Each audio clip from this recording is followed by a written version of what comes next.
Le vent d'automne charriait la poussière et les feuilles mortes dans les rues étroites de Cedar Ridge. C'était une ville qui avait connu des jours meilleurs. La population atteignait à peine 300 âmes. La plupart étaient des mineurs, des éleveurs ou des gens qui avaient renoncé à trouver mieux ailleurs. Le soleil était bas sur les montagnes lointaines, peignant tout dans des teintes de rouille et d'or. Samuel, dit Sam McKenna, entra en ville sur un cheval qui paraissait aussi usé que lui. L'homme et la bête portaient les marques d'innombrables kilomètres sur des terres impitoyables. Le visage de Sam était en partie caché par une barbe d'une semaine et par l'ombre d'un chapeau de cuir usé. Il racontait l'histoire d'une quarantaine d'années vécues durement.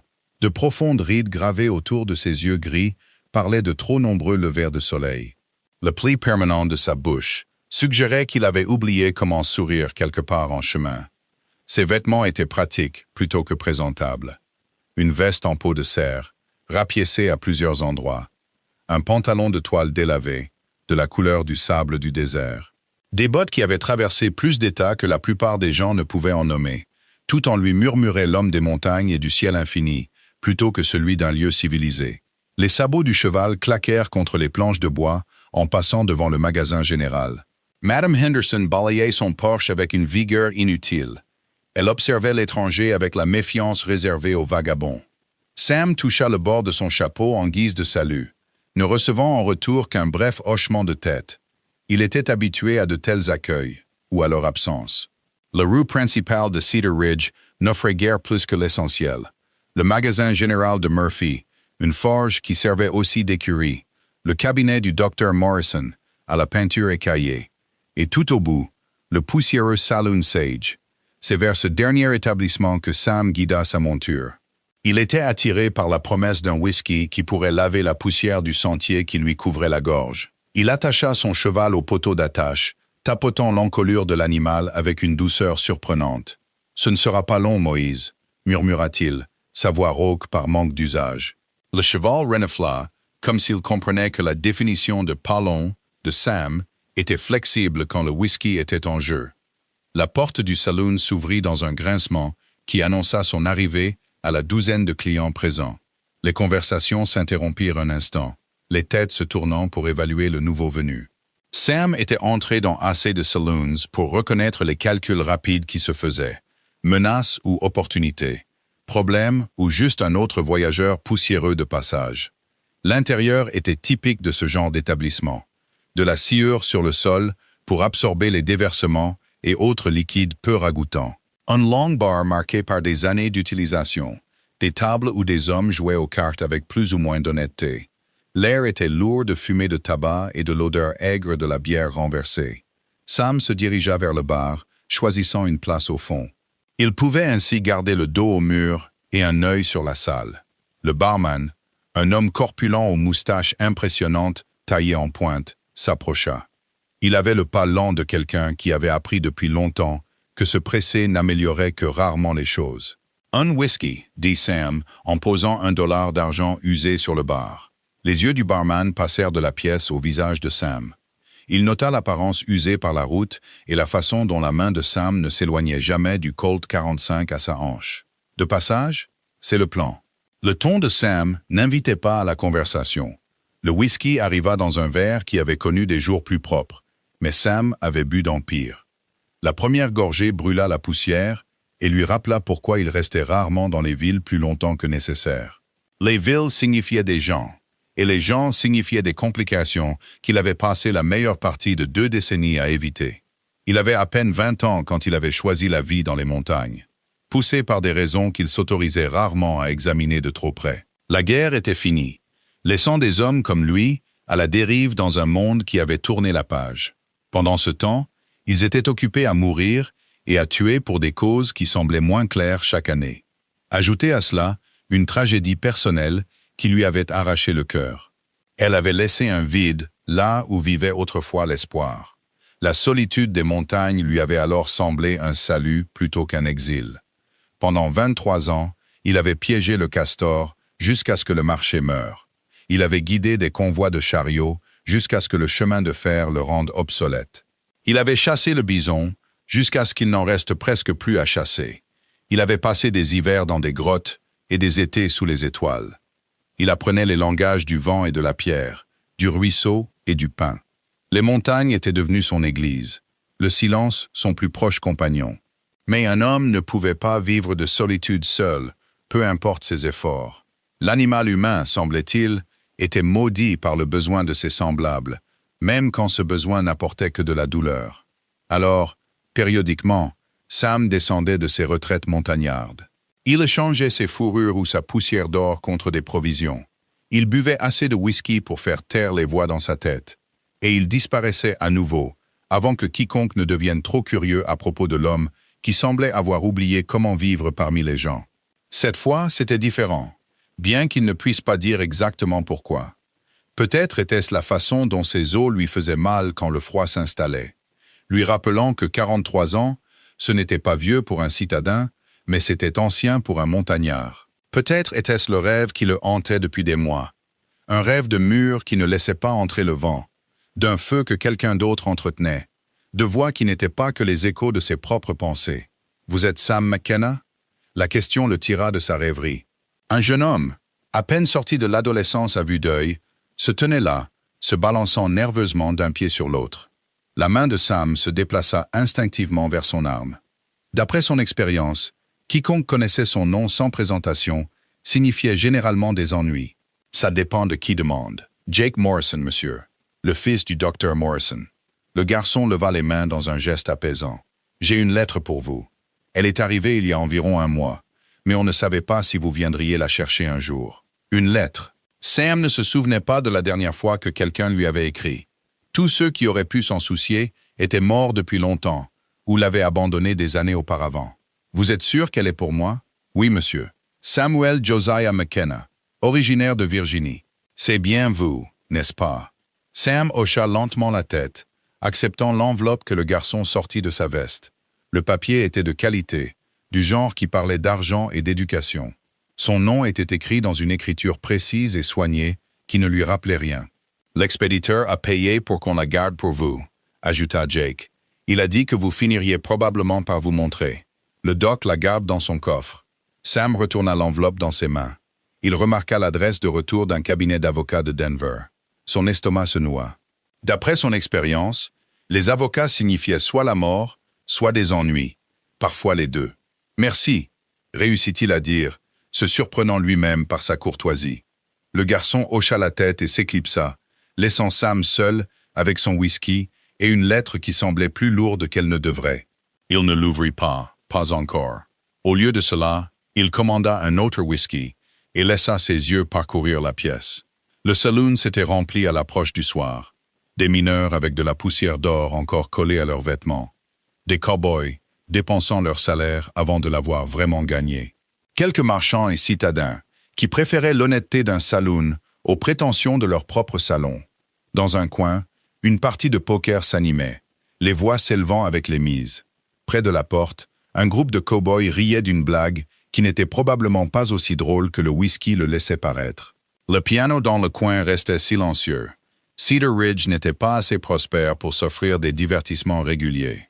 Sam venait de décider de trouver une chambre pour la nuit et de s'occuper de la lettre en privé, quand les portes du saloon s'ouvrirent avec assez de force pour claquer contre les murs. Les conversations ne s'interrompirent pas seulement cette fois, elles cessèrent complètement. La femme qui se tenait dans l'embrasure de la porte vacilla légèrement, s'agrippant au cadre pour se soutenir. Martha Brennan était connue dans tout Cedar Ridge, mais pas pour des raisons qui lui apportaient de la fierté. Dans la cinquantaine, elle portait ses années difficiles comme un manteau devenu trop lourd. Ses cheveux, autrefois probablement d'un bel augure, montraient maintenant du gris aux racines. Ils pendaient en mèches désordonnées autour d'un visage que le whisky avait vieilli au-delà de son âge. « Où est ce bon Ariane de Bailey ?» lança-t-elle, sa voix portant la légère intonation de l'alcool de l'après-midi. « Il me doit 2 $ pour la lessive de la semaine dernière. » Le barman soupira. « Je ne l'ai pas vu aujourd'hui, Martha. Pourquoi ne rentres-tu pas chez toi? »« Chez moi ?» Elle rit, un son amer sans aucune gaieté. « Quelle maison? Cette cabane qui tombe en ruine plus vite que je ne peux la réparer. » Ses yeux injectés de sang balayèrent la pièce, croisant des visages qui se détournèrent rapidement. Puis ils se posèrent sur Sam. Quelque chose dans son expression s'aiguisa. Elle l'étudia avec le regard calculateur de quelqu'un qui avait appris à repérer les opportunités dans les endroits les plus improbables. Sam sentit ses épaules se tendre, alors qu'elle commençait à se diriger vers lui d'un pas mal assuré. « Vous, dit-elle, pointant un doigt qui tremblait légèrement. Vous êtes nouveau. »« Juste de passage, madame. » Sam se retourna vers son whisky, espérant qu'elle comprendrait l'allusion. Elle ne le fit pas. Au lieu de cela, elle s'empara du tabouret à côté de lui avec la détermination de quelqu'un en mission. De près, Sam pouvait voir qu'elle avait été belle autrefois. De beaux os sous la peau usée. Des yeux qui auraient pu briller avant que la déception ne les ternisse. « Martha Brennan », annonça-t-elle, tendant une main que Sam serra à contre-cœur. Veuve depuis 8 ans, à cause d'un puits de mine qui n'a pas tenu le coup. Désolée pour votre perte. Elle fit un geste dédaigneux. C'est de l'histoire ancienne. Mais vous avez l'air d'un homme qui s'y connaît en perte. Elle fit signe au barman. Barney, serre-moi la même chose. Mets ça sur. Elle jeta un coup d'œil à Sam. L'ardoise de ce monsieur. Sam commença à protester, puis décida que le prix d'un verre valait la peine d'éviter une scène. Barney lui versa un whisky avec la résignation de quelqu'un qui avait déjà joué cette scène. « Vous êtes marié ?» demanda Martha, avalant la moitié de son verre d'une seule traite. « Non, madame. Vous cherchez à l'être ?» La question était si inattendue que Sam faillit s'étouffer avec son whisky. « Non, dit-il fermement. Certainement pas. » Martha l'étudia avec des yeux plus vifs que son état d'ébriété ne le laissait supposer. « C'est ce qu'ils disent tous. Mais un homme de votre âge qui vit seul, il a froid en hiver, n'est-ce pas? Ça devient silencieux aussi. Si silencieux que vous commencez à vous parler à vous-même, juste pour entendre une voix humaine. » La mâchoire de Sam se serra. Elle avait touché plus juste qu'elle ne pouvait l'imaginer. « J'ai une fille, » continua Martha, comme si elle n'avait pas remarqué son malaise. « Une bonne fille, forte. Elle sait travailler. Elle cuisine mieux que n'importe quelle femme de cette ville. Elle s'occupe d'un jardin qui fait l'envie de tous ceux qui le voient. Madame, je ne suis pas... Ce n'est pas une de ces fleurs délicates qui se fanent au premier signe de difficulté, insista Martha. Non, monsieur. Certaines personnes, sa voix se durcit légèrement. Certaines personnes voient ça comme un défaut. Mais un homme intelligent, un homme qui a vécu à la dure, il verrait ça différemment. Il verrait une femme qui ne se brisera pas quand les vents d'hiver souffleront. Qui peut transporter de l'eau, couper du bois et mettre au monde des bébés sans appeler sa maman? Sam se leva brusquement. Je dois y aller? Les mains de Martha jaillirent, agrippant sa manche avec une force surprenante. Écoutez-moi, c'est tout ce que je demande. Vous avez l'air d'un homme qui est seul depuis trop longtemps. Je le vois dans vos yeux. Le même regard que mon Patrick avait quand il était dans les mines depuis trop de jours d'affilée. Et ma Molly, elle a été seule toute sa vie, même dans une ville pleine de gens. Pourquoi? La question s'échappa avant que Sam ne puisse l'arrêter. Le visage de Martha se plissa légèrement. Parce que les gens sont cruels, dit-elle doucement. Parce qu'elle tient de mon côté de la famille, de forte ossature. Nous sommes une lignée solide d'Irlande. Mais les jeunes hommes d'ici, ils veulent ces petites choses fragiles qu'ils voient dans les catalogues. Toutes en taille de guêpe et mains délicates. Ils ne voient pas que ces filles se briseraient comme des brindilles à la première vraie difficulté. Elle prit un autre verre, et Sam vit que ses mains tremblaient. Maintenant, ma Molly a 28 ans. 28 ans, et elle n'a jamais eu un prétendant qui ne lui jouait pas une mauvaise blague. Vous savez ce que ça fait à une femme? Regardez tout le monde se mettre en couple. Fonder des familles pendant que vous restez à la maison avec votre mère qui boit trop et vos travaux d'aiguille que personne ne veut acheter. La douleur dans sa voix était réelle, perçant à travers le brouillard du whisky. Sam se retrouva à se rasseoir, sans trop savoir pourquoi. « Je ne cherche pas de femme, » dit-il doucement. « C'est ce que disait mon Patrick, » répondit Martha, la veille de me rencontrer. « Martha O'Brien, » a-t-il dit quand son ami nous a présentés. « Je ne cherche pas de femme, mais si j'en cherchais une, c'est vous que je chercherais. » Elle sourit au souvenir. Mariée pendant 30 ans, jusqu'à ce que cette mine me le prenne. Le saloon avait retrouvé son niveau de bruit normal, mais Sam avait l'impression que lui et Martha étaient dans une bulle d'intimité inconfortable. Il avait passé tant d'années à éviter exactement ce genre de conversation. Ce genre de lien humain qui venait avec des attentes et des complications. « Écoutez, » dit Martha, semblant sentir son malaise. « Je ne dis pas que vous devez l'épouser. Juste la rencontrer. Dîner avec nous. Un seul repas. Quel mal y a-t-il à ça? Le mal, c'est de donner de faux espoirs, dit Sam. Je ne suis pas du genre à me poser, Martha rit. Mais c'était un rire triste plutôt qu'amer. Vous croyez que je ne le sais pas? Vous croyez que je ne reconnais pas un coureur quand j'en vois un? Mais voilà le truc. Ma Molly n'a plus d'espoir. Elle n'en a plus depuis des années. Donc vous ne pouvez pas briser ce qui n'existe pas. Elle finit son verre et se leva, se stabilisant contre le bar. Nous vivons dans la maison jaune au bout de la rue Maple, celle avec le jardin devant. Le dîner est à 6 heures. Nous mettrons une place pour vous.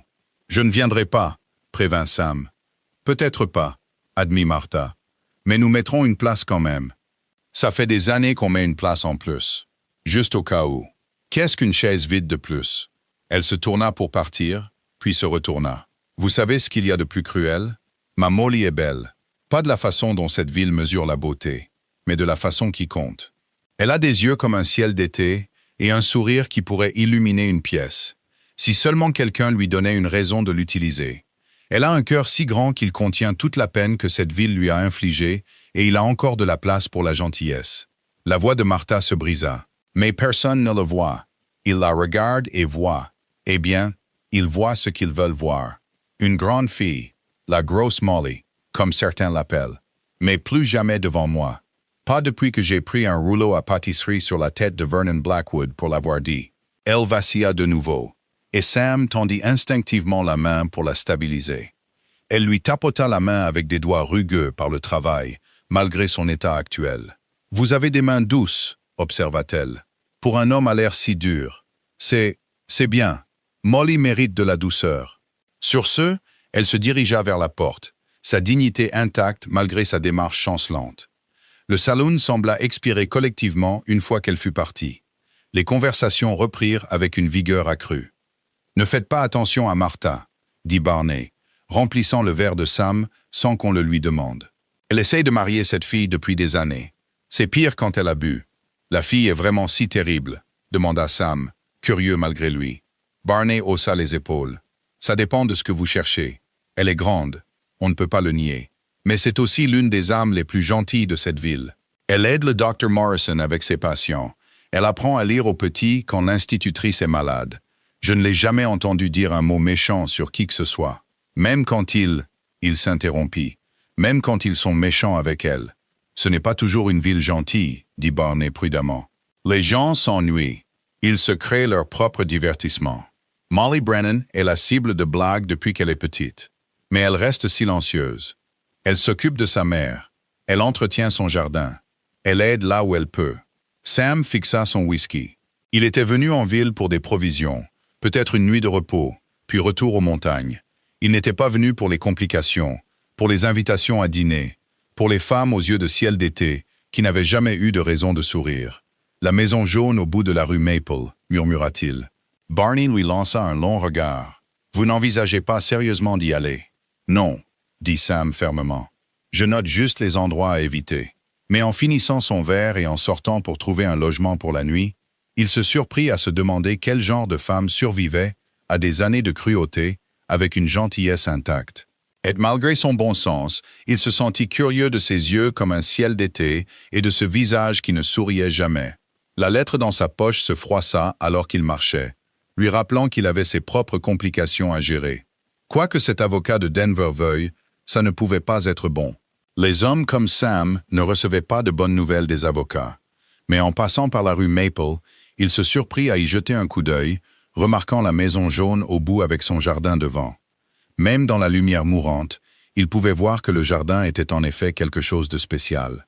Des rangées de légumes tardifs, des fleurs encore en fleurs malgré le gel approchant. Tout était entretenu avec un soin évident. Il continua son chemin, se disant qu'il se dirigeait simplement vers la pension, juste à la recherche d'un lit et d'une chance de lire cette lettre en privé. Mais l'image de ce jardin resta avec lui, parlant de mains patientes et d'un espoir qui persistait malgré toute raison. Tout comme une place vide, mise à une table de dîner, attendant quelqu'un qui ne viendrait peut-être jamais. Le lit de la pension avait été trop mou, les murs trop proches, les bruits des autres pensionnaires trop présents. Sam avait passé la majeure partie de la nuit à fixer le plafond, la lettre de Denver toujours non ouverte sur la table de chevet. Quand l'aube se glissa enfin à travers les fins rideaux, il fut presque reconnaissant de l'excuse pour se lever. Il avait l'intention d'acheter ses provisions et de quitter la ville avant la fin de la matinée. C'était le plan. Mais d'une manière ou d'une autre, en passant par la rue Maple pour se rendre au magasin général, ses pieds l'avaient porté dans la ruelle poussiéreuse avant que son esprit ne puisse protester. La maison jaune se tenait au bout comme une tache de soleil qui avait oublié de s'estomper. De près, le jardin était encore plus impressionnant qu'il n'avait paru au crépuscule. Les légumes poussaient en rangées soignées, choux et navets, courges d'hiver et carottes.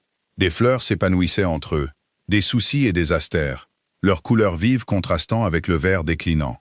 Tout parlait d'une planification minutieuse, d'un entretien patient et d'un refus de laisser l'hiver approchant gagner sans combattre. Sam était si absorbé par l'étude du jardin qu'il ne remarqua la femme que lorsqu'elle parla. « Je peux vous aider ?» La voix était douce, soigneusement modulée, comme si la personne avait une longue pratique pour ne pas attirer l'attention. Sam leva les yeux pour voir une femme debout sur le porche, un panier de légumes fraîchement cueillis dans ses bras. Martha s'était trompée sur une chose. Sa fille n'avait pas 28 ans. Elle ne pouvait pas avoir plus de 25 ans, bien que quelque chose dans ses yeux la fasse paraître plus âgée. Et Martha avait eu raison sur tout le reste. Molly Brennan était une femme de forte corpulence.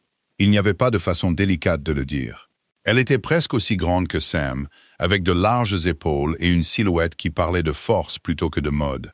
Mais c'est son visage qui l'a saisie. Martha avait eu raison sur ce point aussi. Ses yeux étaient en effet de la couleur d'un ciel d'été, clair et brillant, malgré la lassitude qui s'y lisait. Ses traits étaient agréables, voire jolis. Des pommettes hautes, un nez droit, des lèvres qui semblaient avoir oublié comment sourire, mais qui pourraient s'en souvenir avec le bon encouragement. Ses cheveux, d'un brun riche, avec des reflets roux, étaient tirés en un chignon pratique qui ne cachait rien de leur épaisseur. « Mademoiselle Brennan » dit Sam, retirant automatiquement son chapeau. « Je m'excuse de m'introduire. J'admirais votre jardin. » Quelque chose vacilla dans ses yeux. De la surprise peut-être, qu'ils connaissent son nom. Ce n'est pas un problème. La plupart des gens ne font que passer. Elle déplaça le panier sur sa hanche. Le mouvement était exercé et facile malgré son poids. « Êtes-vous l'homme du saloon? Celui à qui ma mère a parlé hier. » Une chaleur monta au cou de Sam. Elle a mentionné m'avoir rencontré, n'est-ce pas? Un fantôme de sourire effleura les lèvres de Molly. Il apparut et disparut si vite qu'il aurait pu l'imaginer. Ma mère mentionne beaucoup de choses quand elle a bu. J'ai appris à ne pas trop y accorder d'importance. Elle fit une pause, l'étudiant avec ses yeux remarquables. Elle a dit qu'il y avait une place en plus au dîner hier soir. Je lui ai dit de ne pas se donner la peine. Vous aviez raison, dit Sam. Je ne fais que passer. C'est ce qu'ils disent tous. Les mots auraient pu être amers, mais son ton était neutre, comme si elle observait la météo. Voulez-vous des légumes pour votre voyage? J'en ai plus que nous ne pouvons en utiliser. L'offre le surprit. C'est gentil de votre part, mais ce n'est pas de la gentillesse, l'interrompit-elle doucement. C'est pratique. Il ne ferait que se perdre sinon. Attendez ici.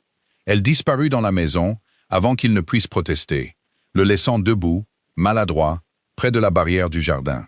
À travers la fenêtre, il pouvait la voir se déplacer dans la cuisine avec l'efficacité d'une longue pratique. Quand elle revint, elle portait un sac en tissu qui était bombé de produits. « Les carottes se conservent bien, » dit-elle en lui tendant le sac. « Les navets aussi.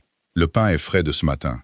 Il y a aussi des conserves, de la fraise, des baies que j'ai cultivées l'été dernier. » Sam prit le sac, surpris par son poids. « Je devrais vous payer pour ça. Pas besoin. Mais si vous cherchez à apaiser votre conscience, le poteau de la clôture près du jardin arrière est desserré. J'avais l'intention de le réparer, mais... » Elle s'interrompit, une légère rougeur colorant ses joues. « Je vais y jeter un œil », s'entendit dire Sam. Il la suivit autour de la maison, remarquant comment elle se déplaçait avec une grâce surprenante pour sa taille. Elle ne se dandinait pas et ne tapait pas des pieds comme il l'avait vu faire chez certaines personnes corpulentes, comme pour s'excuser de prendre de la place. Au lieu de cela, elle se déplaçait comme quelqu'un qui avait appris à être à l'aise dans sa propre peau, même si le monde n'était pas à l'aise avec elle. Le poteau desserré était une réparation facile. Pendant qu'il travaillait, elle lui apporta de l'eau dans une tasse en étain, puis se tint à une distance respectueuse, sans le surveiller, mais disponible si nécessaire. Ils ne parlèrent pas, mais le silence était complice plutôt que gênant. « Voilà », dit Sam, donnant au poteau une dernière secousse de test. « Ça devrait tenir maintenant, merci. » Elle regarda la clôture réparée, puis lui. « Vous êtes adroit, c'est utile. C'était une observation si sobre que Sam faillit sourire. Des années de pratique. Quand on vit seul, on apprend à réparer ce qui est cassé ou à s'en passer. Oui, dit-elle doucement. C'est vrai. Ils restèrent là un moment, deux personnes qui comprenaient quelque chose sur la solitude qui n'avait pas besoin d'être expliquée. Puis, le moment fut rompu lorsque la porte arrière s'ouvrit en claquant. Molly. Où as-tu? Martha Brennan s'arrêta net, ses yeux s'écarquillant en voyant Sam près de la clôture. Eh bien, j'en mettrai ma main au feu. Mère, dit Molly, un avertissement dans son ton. Martha l'ignora, s'avançant avec l'alcool d'hier, apparemment évacué et remplacé par une énergie déterminée. Monsieur McKenna, je pensais que vous aviez quitté la ville. J'admirais le jardin de votre fille, dit Sam prudemment. Elle a eu la gentillesse de me donner quelques légumes pour la route. Vraiment. Les yeux de Martha allèrent de l'un à l'autre, calculateur. Eh bien, c'est notre Molly. Généreuse à l'excès. Trop généreuse, diraient certains. Elle donne ce qu'elle devrait vendre. Elle s'occupe de tout le monde sauf d'elle-même. Mère, la voix de Molly était plus ferme maintenant. Et Sam entrevit de l'acier sous l'extérieur doux. Quoi? Je dis juste. Je sais ce que tu dis, et tu dois arrêter. Molly se tourna vers Sam. Je m'excuse pour ma mère. Elle a de bonnes intentions, mais parfois ses intentions se perdent en chemin. Il n'y a pas de quoi s'excuser, dit Sam. Il se trouva impressionné par la façon dont elle gérait sa mère. Ferme, mais pas méchante. Gênée, mais pas honteuse. Oh, pour l'amour du ciel, éclata Martha. Vous deux, vous tournez autour du pot comme si c'était une fête de village. Il est là, tu es là. C'est presque l'heure du déjeuner. Molly, invite l'homme à manger. Je ne pense pas que... commença Molly. Je devrais y aller, dit Sam en même temps. Ils se regardèrent, et cette fois son sourire dura assez longtemps pour qu'il en soit sûr. Il transforma son visage, exactement comme sa mère l'avait dit. Vous devriez probablement courir, dit-elle doucement, pour ses oreilles seules. Une fois qu'elle a une idée en tête, elle est comme un chien avec un os. Je parle d'expérience. 25 ans d'expérience. Molly fait le meilleur ragoût du comté, annonça Martha, décidant apparemment d'ignorer leur résistance. Et je promets de bien me tenir. Je ne mentionnerai même pas le mariage une seule fois. Mère. Quoi? J'ai dit que je ne le mentionnerai pas. Mais maintenant que je l'ai mentionné en disant que je ne le mentionnerai pas, je suppose que ça compte comme une mention, n'est-ce pas? Elle sourit, sans remords. Sam regarda Molly, qui avait fermé les yeux comme pour prier pour avoir de la patience. Quand elle les rouvrit, elle croisa son regard directement. « Vous êtes le bienvenu pour le déjeuner », dit-elle simplement, sans attente, sans arrière-pensée, juste de la nourriture et la conversation qui viendra naturellement. Mais je comprendrai si vous devez reprendre votre route. C'est la dignité dans sa voix qui le décida. Elle ne suppliait pas, ne manipulait pas. Elle offrait ce qu'elle avait sans condition, préparée au rejet, mais ne l'anticipant pas. « Je suppose que je pourrais manger », dit Sam. Martha frappa dans ses mains. « Merveilleux. Je vais juste aller vérifier quelque chose en ville. Quelque chose qui a besoin d'être vérifié. » Elle était partie avant que l'un ou l'autre ne puisse répondre, sprintant presque vers la barrière avant. Molly soupira. Elle est aussi subtile qu'une charge de bison. « Elle tient à vous.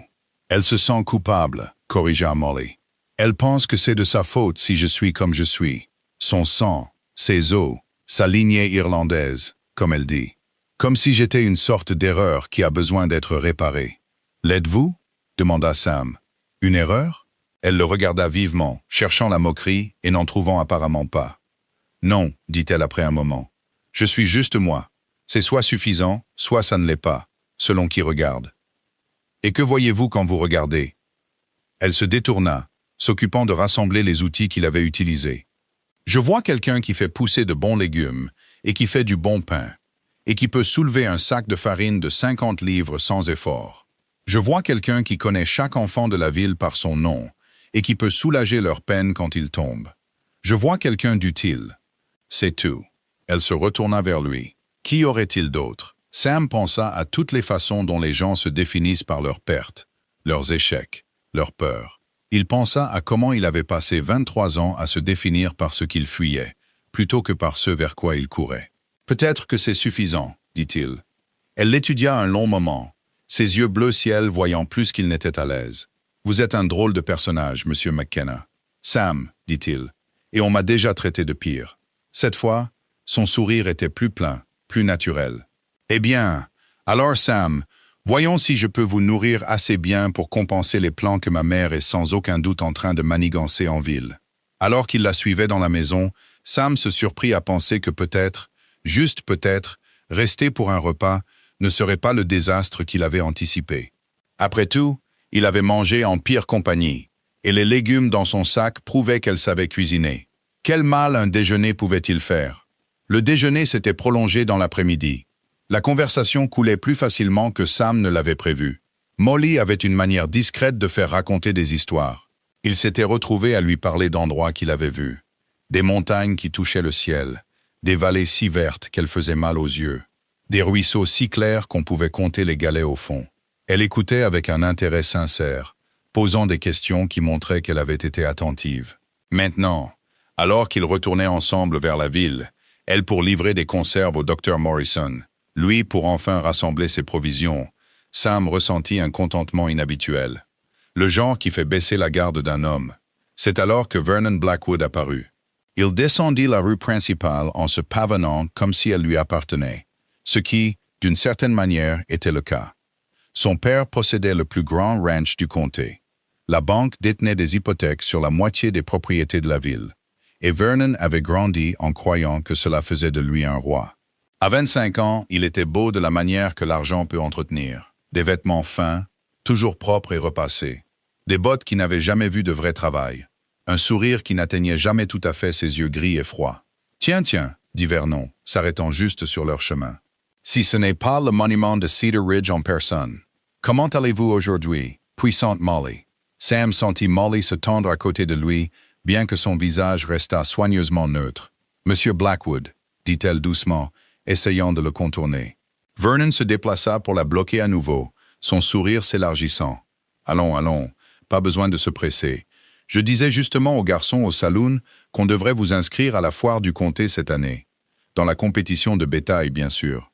Je parie que vous remporteriez le premier prix dans la catégorie poids lourd. » Deux autres jeunes hommes s'étaient approchés, attirés par l'odeur du divertissement. Ils ricanèrent aux paroles de Vernon, enhardis par la cruauté de leur chef. « Ça suffit, » dit Sam doucement. L'attention de Vernon se tourna vers lui, observant avec un dédain évident les vêtements usés par le voyage et l'apparence de montagnard. « Et qui pourriez-vous bien être? Un autre cas de charité de Martha? Elle vous a promis un repas gratuit si vous sortiez avec sa fille? Combien de whisky a-t-il fallu pour ça? » J'ai dit, ça suffit. Quelque chose dans le ton de Sam a dû pénétrer l'arrogance de Vernon, car les yeux du jeune homme se plissèrent. « Vous êtes ce vagabond du saloon, celui sur qui Martha se jetait hier. Quoi? Vous avez décidé de goûter la marchandise avant de continuer votre chemin? » « Vernon, s'il vous plaît, » dit Molly, sa voix à peine plus qu'un murmure. « Laissez-nous simplement passer. »« Vous laissez passer? » rit Vernon. Un son laid. « Mais je vous rends service, Molly. J'avertis ce pauvre type de ce dans quoi il s'engage. Lui avez-vous parlé du dernier homme que votre mère a essayé de vous imposer? Le pauvre Tom Garrett a bu 3 bouteilles de whisky avant de pouvoir même vous regarder, et il a quand même pris ses jambes à son cou au matin. » Sam vit la façon dont les mains de Molly se crispèrent sur ses jupes, la façon dont ses épaules se voûtèrent comme pour se faire plus petites. Il avait déjà vu cette posture chez des créatures qui avaient été trop souvent battues. « Vous avez fini ?» demanda Sam, sa voix dangereusement calme. Vernon prit le calme pour de la faiblesse. « Oh, je ne fais que commencer. Vous voyez? C'est un service public, vraiment. Protéger les voyageurs innocents de... » Il ne finit jamais sa phrase. Le poing de Sam heurta sa mâchoire avec le bruit d'un marteau frappant de la viande. Vernon tomba lourdement, ses vêtements coûteux rencontrant la rue poussiéreuse avec un bruit sourd et satisfaisant. « Vernon !» Un de ses compagnons s'avança, puis s'arrêta alors que la main de Sam se déplaçait vers son arme. « Votre ami a besoin d'apprendre les bonnes manières, » dit Sam d'un ton conversationnel. « Peut-être que vous aussi. » Vernon se releva péniblement, du sang coulant de sa lèvre fendue. Son beau visage était tordu de rage. « Vous le regretterez, vagabond. Mon père, votre père aurait dû vous donner une correction il y a des années. » L'interrompit Sam. « Ça vous aurait peut-être appris à vous comporter comme un homme au lieu d'un enfant gâté qui se divertit en tourmentant ceux qui ne peuvent pas se défendre. »« Ne peuvent pas se défendre ?»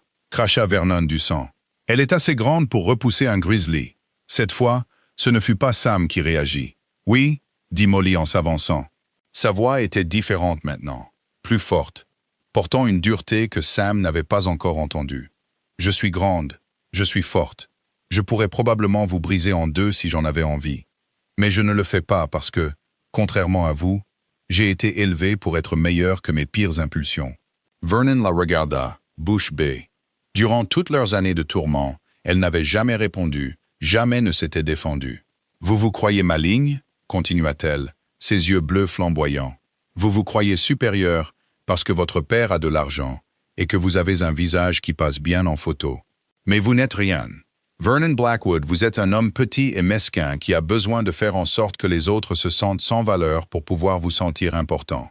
Ce n'est pas de la force, c'est la pire sorte de faiblesse. Espèce de grosse. Oui, le coupa-t-elle. Je suis grosse. Je suis aussi gentille, travailleuse, généreuse et loyale. Je peux mettre au monde un veau, faire du pain, soigner les malades et faire pousser de la nourriture à partir de graines. Que pouvez-vous faire, Vernon? À part dépenser l'argent de votre père et tourmenter des gens qui ne vous ont jamais fait de mal. La rue était devenue silencieuse. Des gens étaient sortis des magasins et des commerces, attirés par l'agitation. Beaucoup d'entre eux avaient été témoins ou avaient subi la cruauté de Vernon au fil des ans, mais aucun n'avait jamais vu quelqu'un lui tenir tête de cette manière. Le visage de Vernon était passé du rouge au violet. « Vous payerez pour ça, » gronda-t-il. « Vous deux. Mon père. Il entendra parler de ça par moi, » intervint une nouvelle voix. Le docteur Morrison sortit de son cabinet, sa mallette médicale à la main. « Y compris comment vous avez de nouveau harcelé mademoiselle Brennan, malgré mes avertissements. Et comment ce monsieur a été forcé de défendre son honneur quand vous n'avez pas agi avec la décence la plus élémentaire. »« Vous prenez leur parti, Doc ?» demanda Vernon. « Je prends le parti de la décence humaine, » répondit calmement le docteur Morrison. « Quelque chose avec lequel vous devriez vous familiariser, jeune homme. Maintenant, je vous suggère, à vous et à vos amis, de circuler avant que le shérif Watson n'arrive. J'ai déjà envoyé Jake le chercher. » Vernon regarda autour de lui, voyant des visages qui n'étaient pas aussi sympathiques qu'il l'avait espéré. Même ses compagnons semblaient mal à l'aise, traînant des pieds et évitant le contact visuel. « Ce n'est pas fini, » dit-il finalement. Mais la menace manquait de conviction. Il se tourna et s'éloigna d'un pas raide, ses amis le suivant comme des chiens battus. La foule commença à se disperser, non sans des regards curieux et des conversations chuchotées. Sam entendit des bribes. Il était temps que quelqu'un lui tienne tête. Et « Avez-vous entendu ce qu'elle a dit ?» Et « Ce vagabond a du cran. » « Mademoiselle Brennan, » dit doucement le docteur Morrison. « Allez-vous bien ?» Molly tremblait maintenant, l'adrénaline du moment s'estompant. « Oui, merci, Doc. Pas besoin de me remercier. Vous vous en êtes très bien sorti toute seule. » Il regarda Sam. « Vous vous êtes fait un ennemi là, mon ami. Vernon n'oublie pas les affronts, et son père non plus. »« J'ai eu de pires ennemis, » dit Sam. Le docteur Morrison l'étudia un moment, puis hocha la tête. « Je vous crois. Il serait tout de même sage de surveiller vos arrières pendant que vous êtes en ville. » Il toucha son chapeau en direction de Molly. « Ces conserves peuvent attendre demain, ma chère. Je pense que vous avez eu assez d'émotions pour aujourd'hui. » Après le départ du docteur, Sam et Molly restèrent seuls dans la rue. Elle tremblait encore, les bras enroulés autour d'elle comme si elle avait froid. « Je suis désolée, » dit-elle doucement. « Vous n'auriez pas dû vous en mêler. Vernon va vous créer des ennuis maintenant. Vous vous excusez de vous être défendu. » Elle le regarda, surprise. « Je n'ai jamais fait ça avant. » Dis ces choses à voix haute. Je les ai beaucoup pensées, mais jamais. Peut-être qu'il était temps. Peut-être. Elle prit une profonde inspiration, se ressaisissant. Mais ça ne changera rien. Demain, il sera toujours Vernon Blackwood, et je serai toujours la grosse Molly. C'est comme ça que les choses sont. Vous avez tort, dit Sam. À propos de quoi? Vous n'êtes pas la grosse Molly. Vous êtes Molly Brennan qui cultive des jardins, aide les docteurs et tient tête aux brutes même quand sa voix tremble. Le reste, ce ne sont que des mots de petites gens qui ont besoin que vous soyez moins pour qu'ils puissent se sentir plus. Elle le fixa un long moment, et il vit des larmes s'accumuler dans ses yeux bleu ciel, mais elle ne les laissa pas couler. « Vous êtes vraiment un drôle de personnage, Sam McKenna, » dit-elle finalement. De plus en plus drôle de jour en jour apparemment. Il lui offrit son bras. « Laissez-moi vous raccompagner. » Elle hésita, puis le prit. Sa main sur son bras était chaude et stable. Et si les gens les dévisageaient pendant qu'ils marchaient, Sam découvrit qu'il s'en fichait pas mal. Alors qu'ils atteignaient la maison jaune, Martha sortit en trombe, ayant manifestement entendu une version des événements. « C'est vrai ?» demanda-t-elle. « As-tu vraiment mis Vernon Blackwood sur son derrière? Et Molly lui a vraiment dit ces 4 vérités devant la moitié de la ville? » « Quelque chose comme ça, » dit Sam. Martha regarda entre eux, remarquant le visage rouge de Molly et la façon dont elle tenait toujours le bras de Sam. « Eh bien, j'en mettrai ma main au feu, » dit-elle doucement, puis plus fort. « Ça mérite une célébration. Sam, vous restez pour le dîner. »« Pas de discussion. Mère, pas de discussion, » insista Martha. « Un homme défend l'honneur de ma fille. Il est nourri. C'est la moindre des choses. » Sam regarda Molly, qui haussa légèrement les épaules. « Autant céder, » dit-elle. « Vous vous souvenez de ce que j'ai dit sur le chien avec un os? » Il pensa aux provisions qu'il n'avait toujours pas achetées, à la lettre qu'il n'avait toujours pas lue, aux montagnes qui le rappelaient à la solitude et à la sécurité. Puis, il pensa aux mots laids de Vernon et à la réponse courageuse de Molly, à des yeux bleu ciel qui méritaient de sourire plus souvent. « Je suppose que je pourrais manger, » dit-il. Martha rayonna. « Bien sûr que vous le pouvez. Molly, allume le poêle. Je vais aller dire à tout le monde que quelqu'un a enfin remis ce garçon Blackwood à sa place. » Alors que Martha se dépêchait de répandre la nouvelle, Molly secoua la tête. « Toute la ville le saura avant le coucher du soleil. Est-ce une mauvaise chose? Je ne sais pas, » admit-elle. « J'ai passé si longtemps à essayer d'être invisible. Être remarqué, c'est terrifiant. » Mais un petit sourire effleura ses lèvres. « Mais ça a fait du bien de parler, d'être vue comme plus que juste. » Elle fit un geste vers elle-même. « Bien, » dit Sam fermement, « parce que de là où je suis, il y a beaucoup de choses qui valent la peine d'être vues. » Elle rougit alors, d'un rose charmant qui la fit paraître plus jeune. « Vous restez vraiment pour le dîner? On dirait bien? Mais votre mère pourrait planifier notre mariage avant le dessert. »« Oh, elle le planifie déjà, » dit Molly. Puis elle mit une main sur sa bouche. « Je ne voulais pas dire... » Sam se surprit à rire. « Ce n'est pas grave.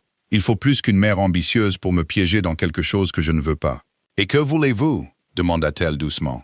Il réfléchit à la question. Ce matin, il voulait des provisions et de la solitude.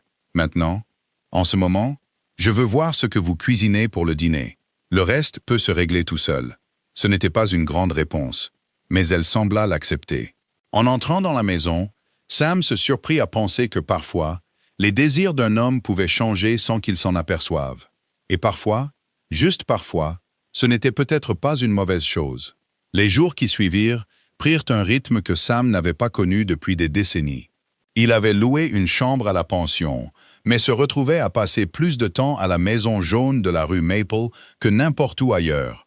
Ce qui avait commencé par la réparation d'un poteau de clôture s'était transformé en une liste de réparations dont la maison Brennan avait besoin.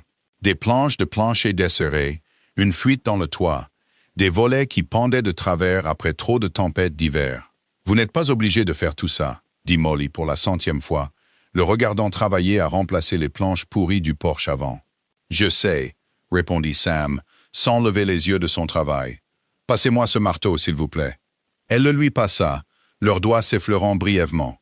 Ces petits contacts étaient devenus plus fréquents, chacun envoyant une chaleur inattendue à travers lui qui n'avait rien à voir avec le soleil d'automne. « La plupart des gens auraient déjà quitté la ville, » observa-t-elle, surtout après s'être fait un ennemi de Vernon Blackwood. « La plupart des gens n'ont pas goûté votre tarte aux pommes. » Elle rit, un son qu'il entendait plus souvent ces derniers temps. « Alors, vous restez pour ma cuisine ?» Entre autres choses. Les mots restèrent en suspens entre eux, plus lourds de sens qu'ils ne l'avaient voulu. Sam se concentra sur la planche, conscient qu'elle le regardait. « Je dois vérifier le pain, » dit-elle finalement, mais il entendit le sourire dans sa voix. Après qu'elle soit rentrée, Sam s'assit sur ses talons et examina son travail. La maison avait meilleure allure, plus solide, comme ses occupantes.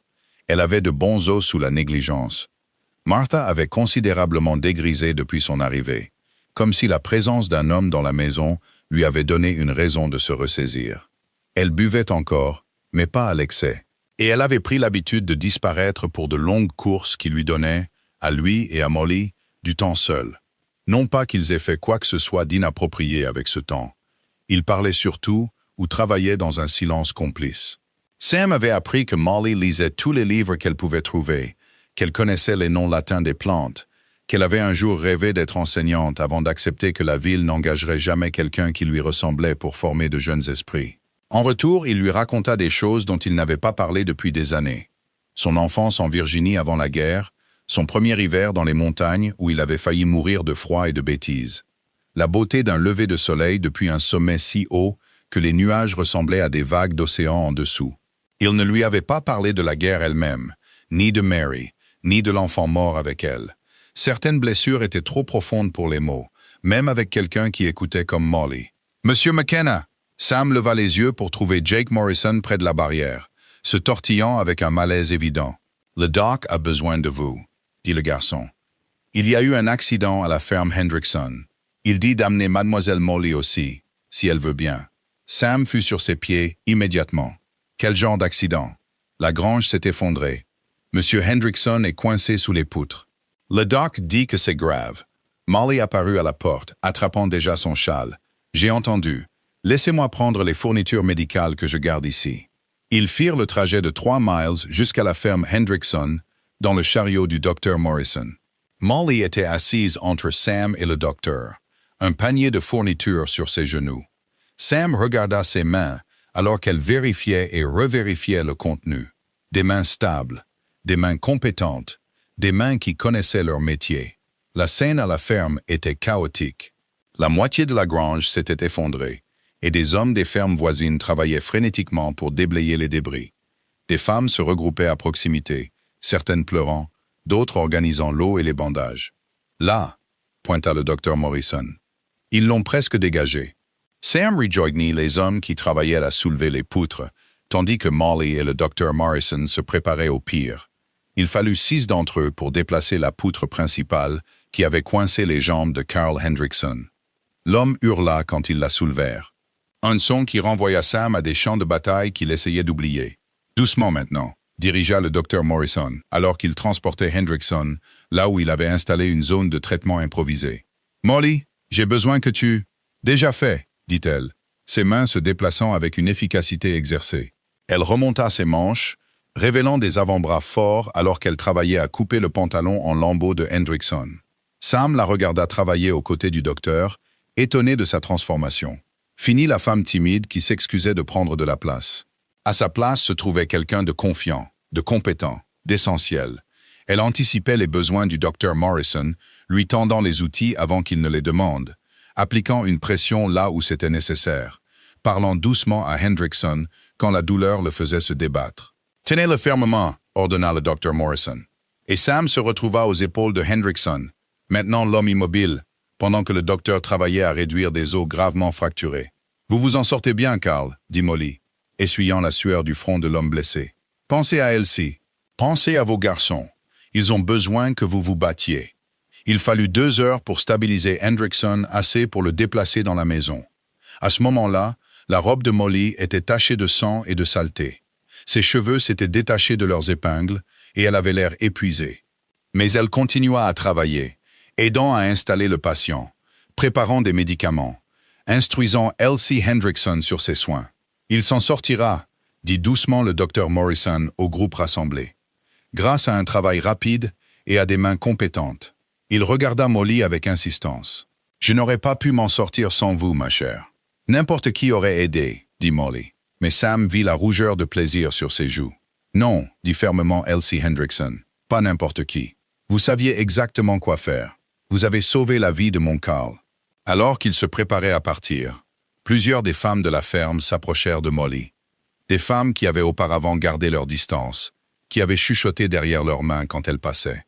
Maintenant, elle lui serrait les mains, la remerciait, lui demandait conseil sur les cataplasmes et les teintures. Sur le chemin du retour en ville, le docteur Morrison resta silencieux un long moment avant de parler. « Vous savez, je ne rajeunis pas.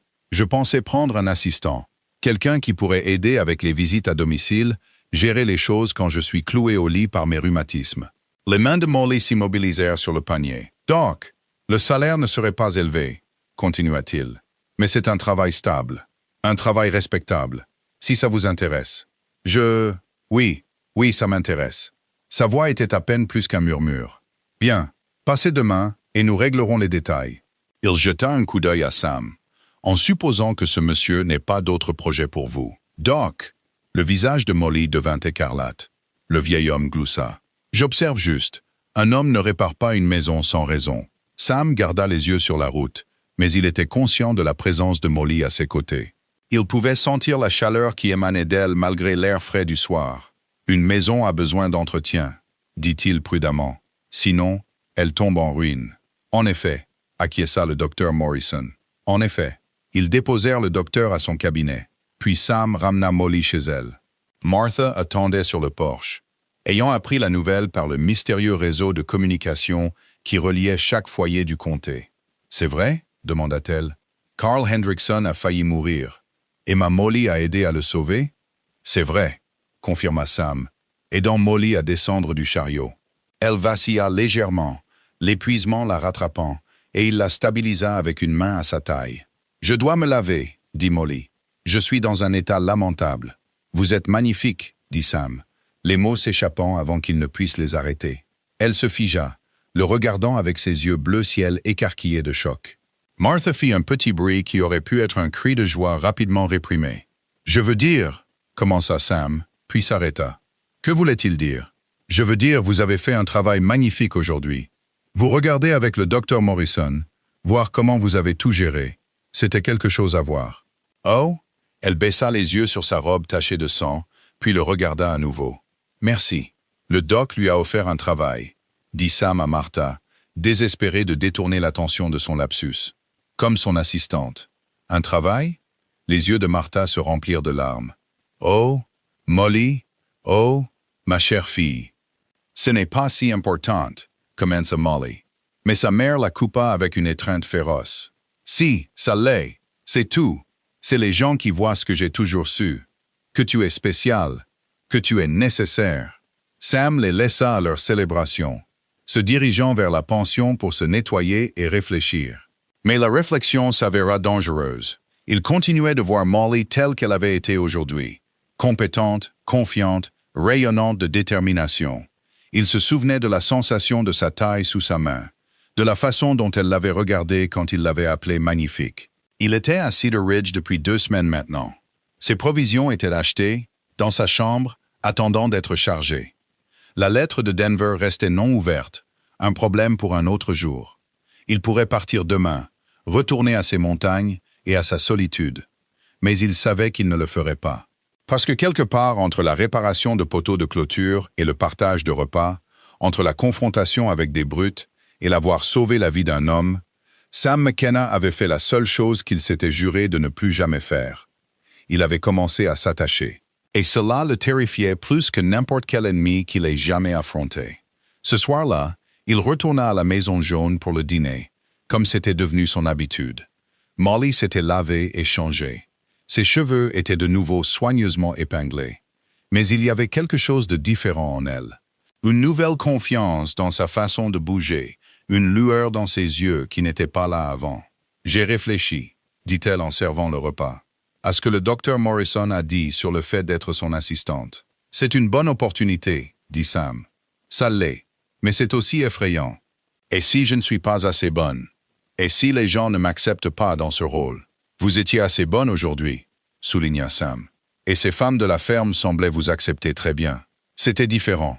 C'était une urgence. »« Non, » intervint Martha. « Sam a raison.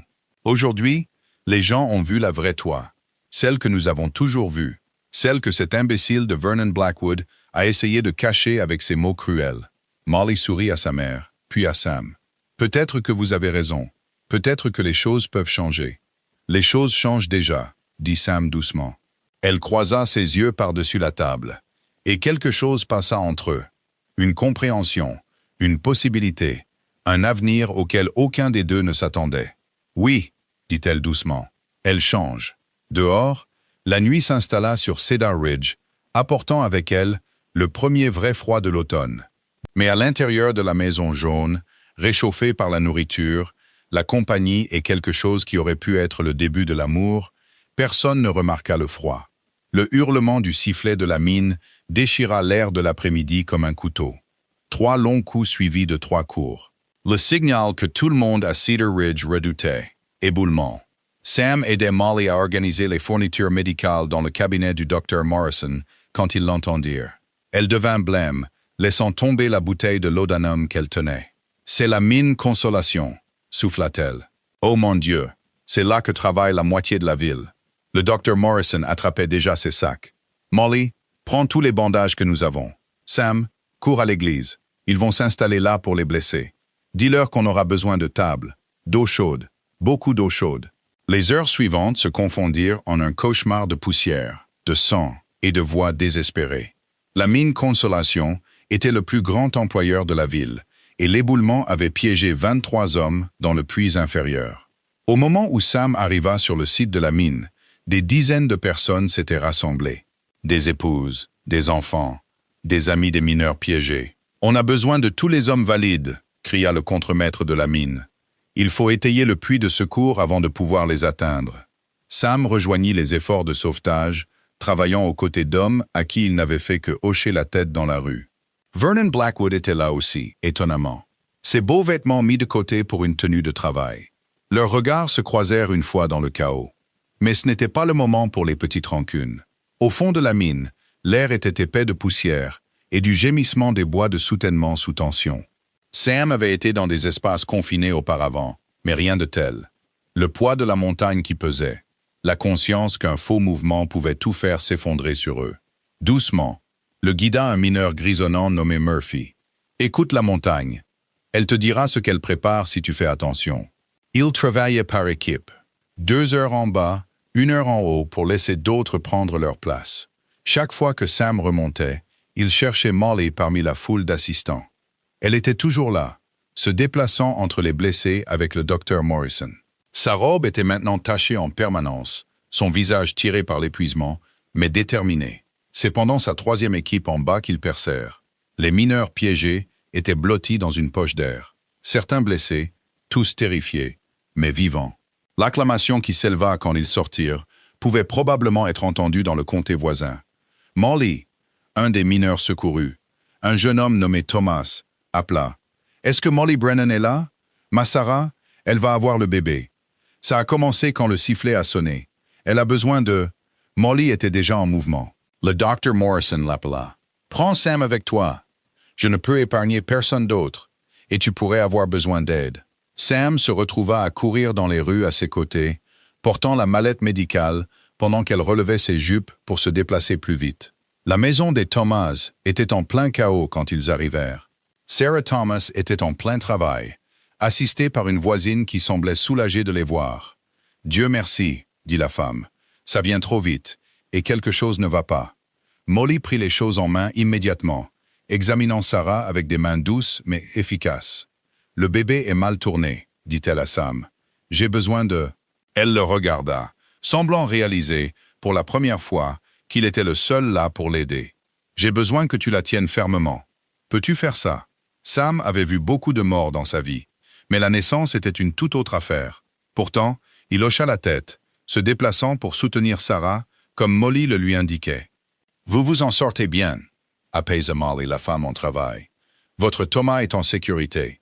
Je l'ai vu moi-même sortir sur ses 2 pieds. Maintenant, nous devons faire venir ce bébé pour qu'il le rencontre. » Ce qui suivit fut l'heure la plus longue de la mémoire récente de Sam. Molly travailla avec une intensité calme, ses mains sûres malgré les difficultés. Elle guida Sarah à travers chaque contraction, ajusta la position du bébé avec une patience infinie, ne montrant jamais la peur que Sam pouvait voir dans ses yeux quand les choses se compliquaient. « Maintenant, » dit-elle finalement. « Sarah, maintenant tu pousses. » Le bébé arriva dans un flot de liquide et de son, une petite fille qui annonça son arrivée avec des poumons impressionnants. Molly l'attrapa avec expertise, dégagea ses voies respiratoires et la plaça sur la poitrine de Sarah. « Elle est parfaite, » dit Molly, et Sam vit des larmes sur ses joues. « Absolument parfaite. » Ce n'est qu'en retournant à l'église, où les efforts de sauvetage se terminaient, que le sang-froid de Molly se brisa. Elle s'arrêta brusquement, s'appuyant contre un poteau de clôture, tremblante. « Molly ?» Sam lui toucha doucement l'épaule. « Je n'ai jamais accouché un bébé seul avant, » murmura-t-elle. « J'ai toujours eu le docteur Morrison avec moi. Et si j'avais fait quelque chose de mal? » « Et si ce n'était pas le cas, » dit Sam fermement. « Vous avez été magnifique, Cette femme et son bébé sont en vie grâce à vous. » Elle leva les yeux vers lui, ses yeux bleus remplis de larmes, d'épuisement et d'autres choses. « Vous avez aidé. Vous n'étiez pas obligé. Mais vous êtes resté.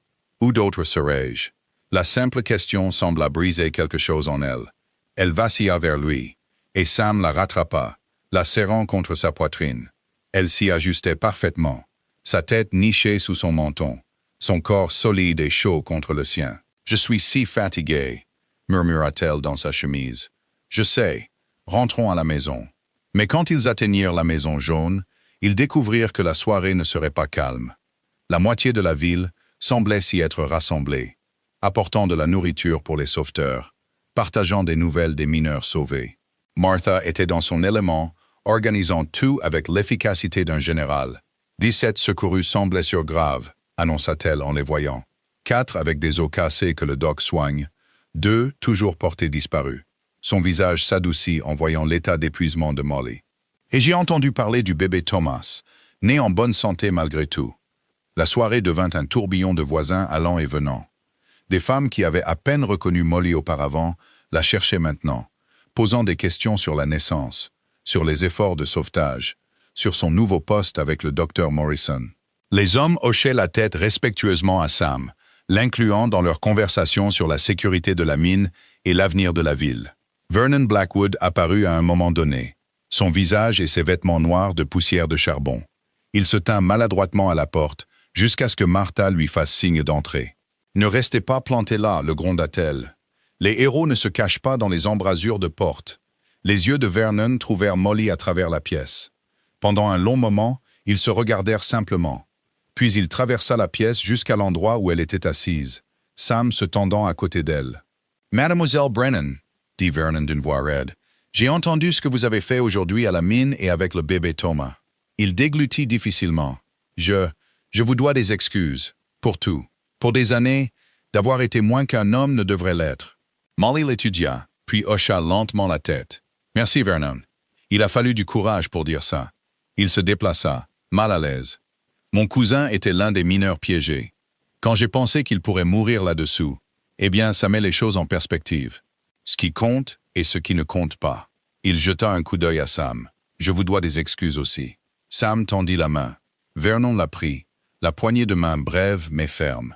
Après le départ de Vernon, le rassemblement se calma progressivement. Les gens rentrèrent chez eux, épuisés mais reconnaissants. Les 2 mineurs manquants avaient été retrouvés vivants, piégés dans une poche qu'ils avaient creusée eux-mêmes. La mine Consolation aurait besoin de réparations majeures, mais personne n'était mort. Dans une ville minière, cela comptait comme un miracle. Finalement, seuls Sam et les femmes Brennan restèrent.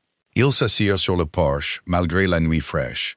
Aucun d'eux n'était prêt à être confiné par des murs après les événements de la journée. « On dirait que tout a changé aujourd'hui, » dit doucement Martha. « Toute la ville semble différente.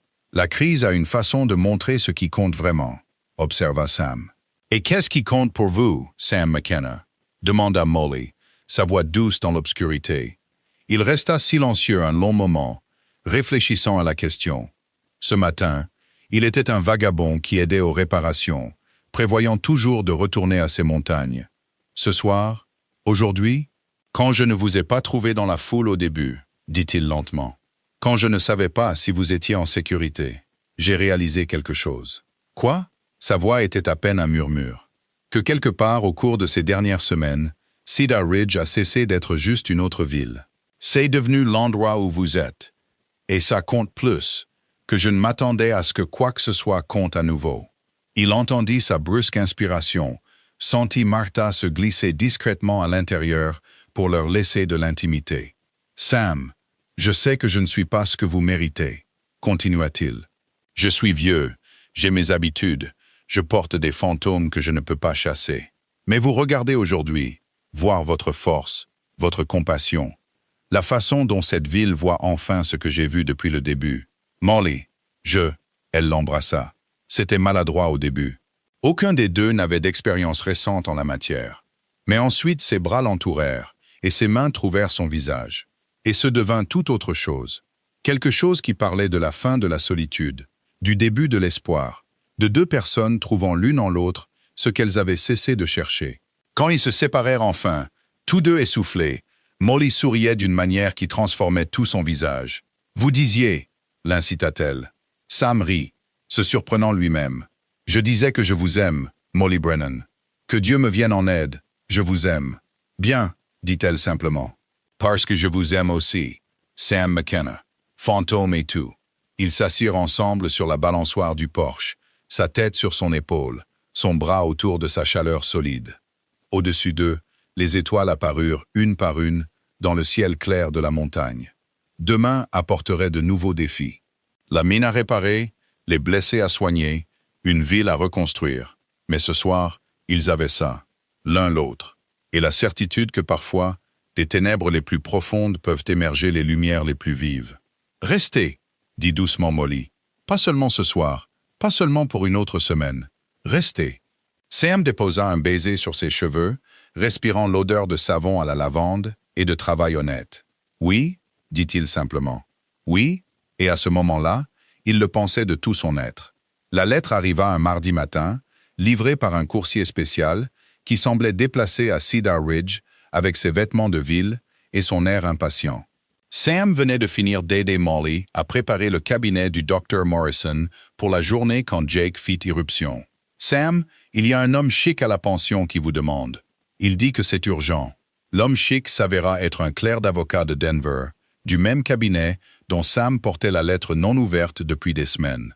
Il n'y avait plus moyen d'y échapper maintenant. « Monsieur Samuel McKenna » demanda le clerc, regardant les vêtements de travail de Sam avec un dédain mal dissimulé. « J'ai pour instruction d'attendre que vous lisiez cette documentation et de repartir avec votre réponse. » Sam prit l'épaisse enveloppe avec des mains réticentes. « Donnez-moi 1 heure. » Il se retrouva à la Maison Jaune, assis à la table de la cuisine de Molly, pendant qu'elle faisait du café, avec des regards inquiets dans sa direction. Finalement, il ouvrit les 2 lettres, l'ancienne et la nouvelle. Les mots dansèrent devant ses yeux. Son oncle Josiah, dont il se souvenait à peine, était mort sans héritier direct. La succession, des terres substantielles au Colorado, des intérêts miniers, des comptes en banque, avait été laissée à Sam en tant que dernier McKenna vivant de cette lignée. La somme mentionnée lui donna le vertige. « Sam ?» La douce voix de Molly le ramena à la réalité. « Qu'est-ce que c'est ?» Il lui tendit les lettres sans un mot. Il la regarda, tandis que ses yeux s'écarquillaient à mesure que la compréhension se faisait. « Sam, c'est une fortune. Vous êtes riche. Je n'en veux pas, » dit-il immédiatement. « Je suis venu ici avec rien d'autre que ce que je pouvais porter. J'étais heureux avec ça. Je suis heureux maintenant, ici, avec vous. Je n'ai pas besoin de... » Sam. Elle prit ses mains dans les siennes. « Il ne s'agit pas de besoin. Il s'agit de ce que vous en ferez. Pensez au bien que vous pourriez accomplir. » Il regarda leurs mains jointes. Les siennes, rugueuses et fortes par le travail. Les siennes, marquées par des années de vie en montagne. Ou pensez à comment ça pourrait tout changer. Comment les gens nous regarderaient différemment. Comment ils vous regarderaient différemment. La compréhension vacilla dans ses yeux. Vous voulez dire comment il me trouverait soudainement acceptable, la chasseuse de fortune qui s'est attrapée un mari riche. Ce n'est pas ce que vous êtes. Je le sais, vous le savez, mais les autres, elle soupira. Sam, vous ne pouvez pas prendre de décision en fonction de ce que des gens cruels pourraient dire. Vous ne l'avez jamais fait avant. Elle avait raison, bien sûr. Mais la pensée que leur vie simple ici devienne compliquée par la richesse et l'attention lui retournait l'estomac. Il avait vu ce que l'argent faisait aux gens, comment il tordait les relations et engendrait de faux amis. « Il y a plus », dit-il doucement. L'avocat dit qu'il y a des gens qui contestent le testament, des cousins éloignés, des partenaires commerciaux. Si j'accepte, je devrais aller à Denver. Peut-être pour des semaines. Il y aura des procédures judiciaires, des documents à signer. Alors nous irons ensemble, Molly. À moins que... Sa voix devint très basse. À moins que vous ne préfériez y aller seul. À moins que cet héritage ne vous donne un moyen de partir que vous cherchiez. La douleur dans sa voix le transperça. Non, dit-il avec force, la tirant dans ses bras. Non, ce n'est pas... Molly, je vous aime. Ça ne change rien à ça. Vraiment? Elle se recula pour le regarder. Sam, vous pourriez aller n'importe où maintenant. Faire n'importe quoi. Être avec n'importe qui. Pourquoi resteriez-vous dans une petite ville minière avec une femme comme moi, alors que le monde entier vient de s'ouvrir à vous? Il lui prit le visage en coupe dans ses mains. « Parce que vous êtes ma maison, dit-il simplement. Parce que le monde entier ne signifie rien si vous n'y êtes pas. » Elle sonda ses yeux, puis l'embrassa doucement. « Alors, nous affronterons ça ensemble, quoi que vous décidiez. » Le clerc devenait impatient au moment où Sam revint. « Alors, m'accompagnerez-vous à Denver? J'ai besoin de quelques jours pour organiser les choses ici. » Le visage du clerc se pinça de désapprobation. « Monsieur McKenna, je dois insister sur l'urgence. Chaque jour que vous retardez donne aux contestataires plus de temps pour... » « Alors ils auront plus de temps, » l'interrompit Sam. « J'ai des responsabilités ici. Quelques jours ne changeront rien à la situation. » Après le départ du clerc, qui marmonnait sur les montagnards têtus, Sam se retrouva à arpenter les rues de Cedar Ridge avec un nouveau regard. S'il acceptait l'héritage, il pourrait aider à reconstruire la mine en toute sécurité, financer correctement la clinique du Dr Morrison, redresser chaque commerce en difficulté de la rue principale, ou il pourrait détruire la vie délicate qu'il avait construite ici. L'argent avait une façon de faire ça. Sam Vernon Blackwood l'appela de l'autre côté de la rue. Depuis le sauvetage de la mine, il était différent, plus calme, plus réfléchi. Maintenant, il traversa, se mettant au pas à côté de Sam. « J'ai entendu dire qu'un avocat de Denver vous cherchait. Tout va bien? » Sam réfléchit à la façon de répondre. La famille de Vernon avait de l'argent. Il pourrait comprendre. « Un héritage inattendu, » dit-il finalement. « J'essaie de décider si c'est une bénédiction ou une malédiction. » Vernon rit, mais ce n'était pas méchant. Les deux, généralement. Mon père a hérité de sa fortune de son père, et j'ai vu ce que ça lui a fait. Ça l'a rendu dur, méfiant des motivations de tout le monde. Ça lui a fait penser que l'argent pouvait tout résoudre, même les problèmes qu'il créait. Et vous? J'essaie d'être différent. Vernon donna un coup de pied dans une pierre. L'effondrement de la mine m'a montré ce qui compte vraiment. Mon cousin serait mort si des hommes comme vous n'avaient pas risqué leur vie. On ne peut pas acheter ce genre de courage. Ils marchèrent en silence un moment avant que Vernon ne reprenne la parole. Vous savez quelle est la plus grande malédiction de l'argent? C'est qu'il vous fait douter de chaque relation. Sont-ils là pour vous ou pour ce que vous pouvez leur donner? Sam pensa à Molly, à ses yeux inquiets et à ses mains stables. Certaines personnes, on n'a pas à en douter. Non, acquiesça Vernon. Certaines personnes, non. Accrochez-vous à celle-là, Sam. Elles valent plus que n'importe quelle fortune. Ce soir-là, Sam trouva la maison jaune en plein tumulte. La nouvelle s'était répandue d'une manière ou d'une autre. Les petites villes n'ont pas de secret. Et Martha repoussait les visiteurs avec la férocité d'un chien de garde. Non, Madame Henderson, nous ne connaissons pas les détails. Oui, Madame Murphy, Sam est toujours le même homme. Non, Vernon Blackwood, vous ne pouvez pas lui parler d'une proposition d'affaires. Sam se glissa par la porte de derrière, trouvant Molly dans la cuisine, faisant calmement du pain, pendant que le chaos régnait dans le salon. « Depuis combien de temps ça dure » demanda-t-il. « Environ 1 heure. » Elle ne leva pas les yeux de son pétrissage. Incroyable à quelle vitesse les nouvelles voyagent. Madame Pritchard a même demandé si nous serions trop bien pour la ville maintenant. « Qu'est-ce que tu lui as dit » ? « Rien. » Mère l'a frappé avec un torchon avant que je puisse répondre. Malgré tout, Sam se surprit à sourire. « Votre mère est quelqu'un. Elle est protectrice. » Molly s'arrêta dans son travail. Elle est aussi terrifiée. « De quoi? Que vous partiez? Que je parte avec vous? Qu'elle se retrouve seule à nouveau? » Les mains de Molly s'immobilisèrent sur la pâte. Elle n'est pas la seule à être terrifiée. Sam passa derrière elle, enroulant ses bras autour de sa taille. « Je n'irai nulle part sans vous. Promis. Promis. » Elle se pencha en arrière contre lui, ses mains enfarinées venant se poser sur ses bras. « Alors nous trouverons une solution ensemble. » Une fracas provenant du salon les interrompit, suivi de la voix indignée de Martha. Ils se regardèrent et rirent, le son apaisant la tension qui s'était accumulée toute la journée. « Devrions-nous sauver votre mère » demanda Sam. « Dans 1 minute, » dit Molly, se tournant dans ses bras. « D'abord, j'ai besoin que vous m'embrassiez et que vous me rappeliez que nous sommes toujours nous, peu importe les chiffres écrits sur ces papiers. » Il s'exécuta, l'embrassant longuement, jusqu'à ce qu'ils soient tous deux essoufflés et couverts de farine. Quand ils se séparèrent enfin, une partie de l'inquiétude avait quitté ses yeux. « Toujours nous, confirma-t-il. Bien. Maintenant, allons sauver Mère, avant qu'elle ne déclare la guerre à toute la ville. » Ils trouvèrent Martha face à une petite foule de voisins, brandissant un rouleau à pâtisserie comme une arme. La prochaine personne qui pose des questions sur l'argent de Sam se prend ça sur la tête. « Mère, dit Molly doucement, pose le rouleau à pâtisserie. Ils sont comme des vautours, protesta Martha. Ils tournent déjà en rond, et l'homme n'a même pas encore décidé quoi faire. » Sam s'avança, s'adressant à la foule rassemblée. « Les amis, j'apprécie votre intérêt, mais rien n'a été décidé. Quand et s'il y a quelque chose à partager, vous l'entendrez. Pour l'instant, j'apprécierais un peu d'intimité pour réfléchir. » La plupart eurent la grâce d'avoir l'air honteux, marmonnant des excuses en sortant. Mais Sam surprit les regards calculateurs, les conversations chuchotées. L'héritage changeait déjà les choses, exactement comme il l'avait craint. Cette nuit-là, incapable de dormir, il s'assit sur les marches de la pension et prit enfin sa décision. Non pas basée sur la peur ou ce que les autres pourraient penser, mais sur ce qui lui semblait juste. Il accepterait l'héritage, non pas pour lui-même, mais pour ce qu'il pourrait faire pour Cedar Ridge, pour Molly, pour la vie qu'ils construisaient ensemble. Et si les gens parlaient, s'ils doutaient, complotaient ou jugeaient, eh bien, il avait affronté de pires tempêtes que des commérages. Le lendemain matin, il trouva Molly dans le cabinet du Dr. Morrison, préparant des médicaments avec son attention habituelle. Elle leva les yeux quand il entra, lisant sa décision sur son visage. « Vous allez l'accepter? »« Oui, mais à mes conditions.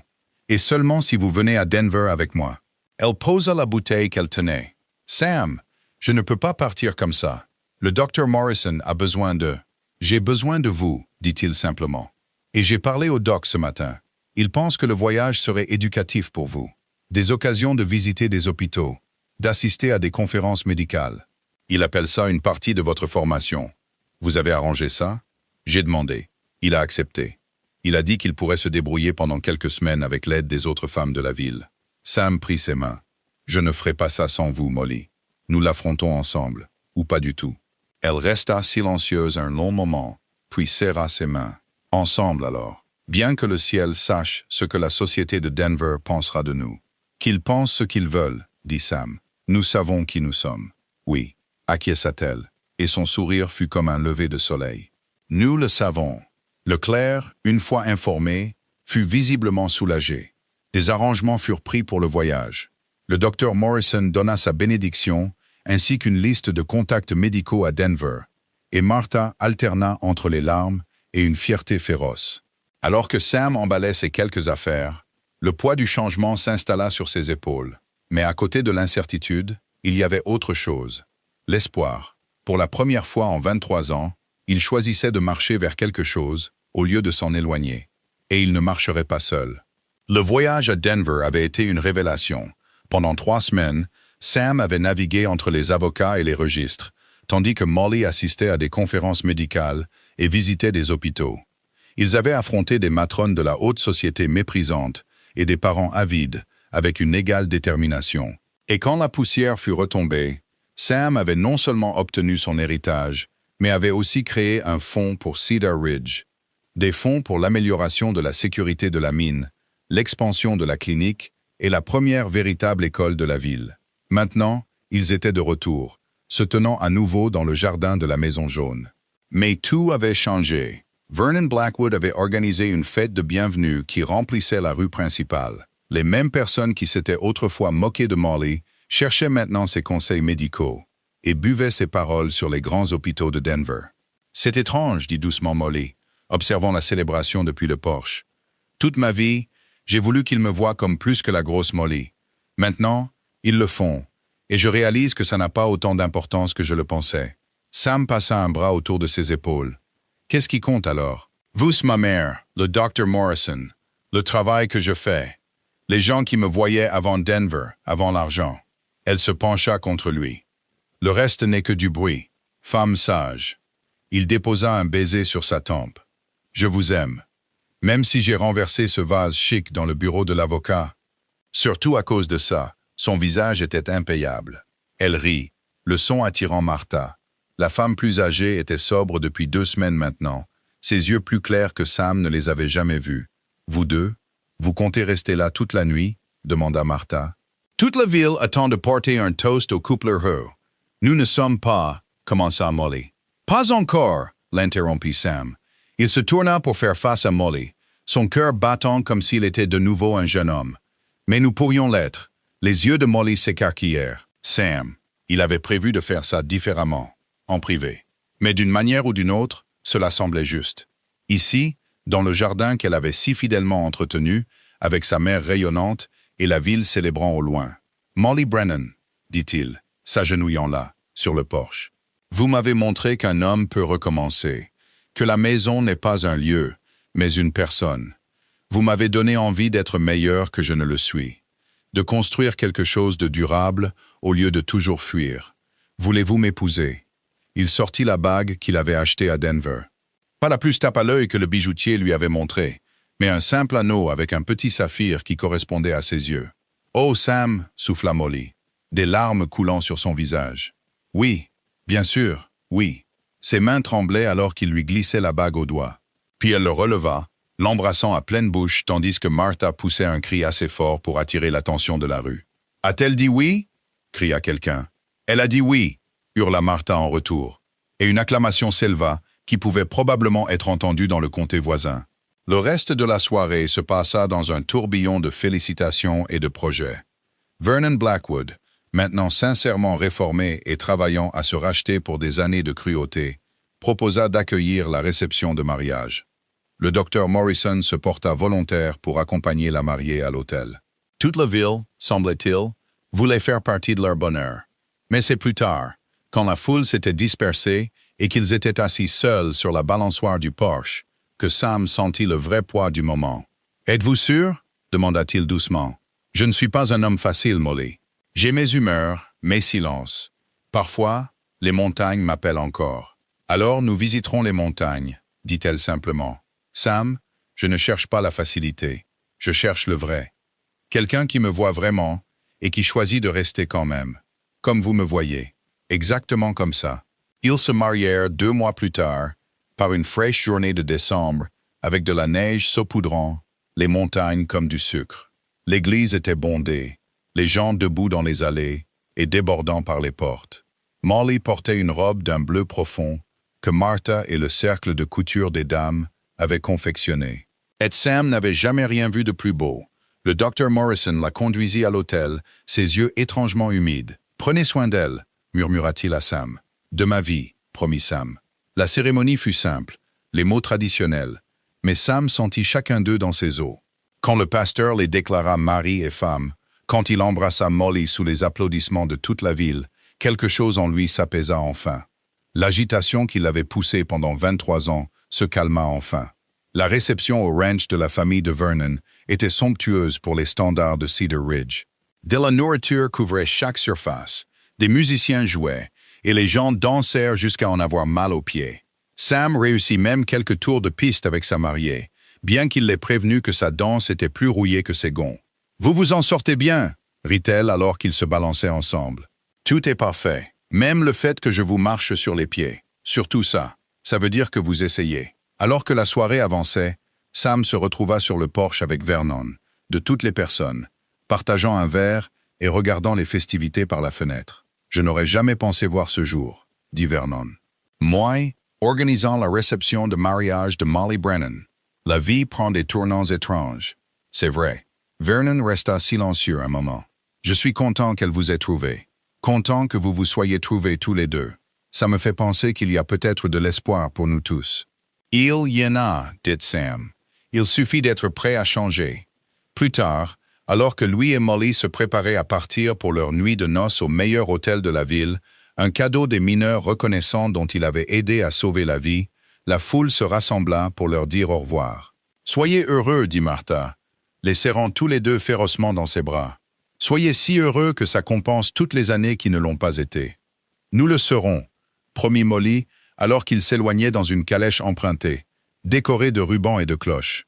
Sam prit la main de sa femme. « Femme. » Le mot semblait encore étranger, mais juste. « Pas de regret ?» demanda Molly. « Un seul. » Son visage se décomposa. « Lequel ? Qu'il m'ait fallu si longtemps pour vous trouver. » Elle rit, le son brillant dans l'air froid de la nuit. « Mieux vaut tard que jamais. Beaucoup mieux, » acquiesça-t-il. Ils passèrent leur nuit de noces à parler autant qu'à autre chose, planifiant leur avenir. la vieille cabane que Sam avait commencé à construire à la lisière de la ville.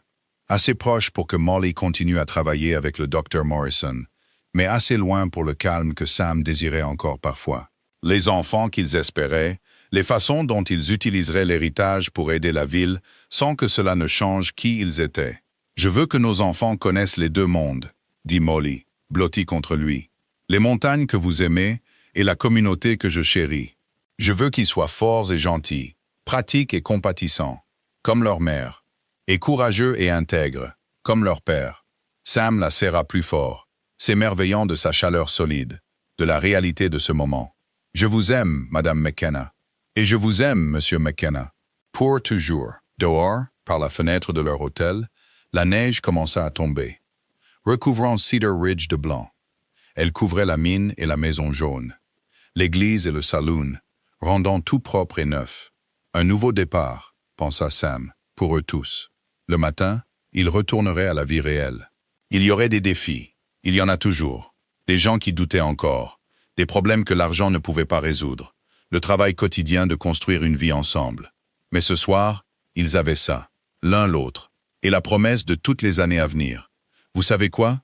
dit Molly d'une voix endormie. Mère avait raison.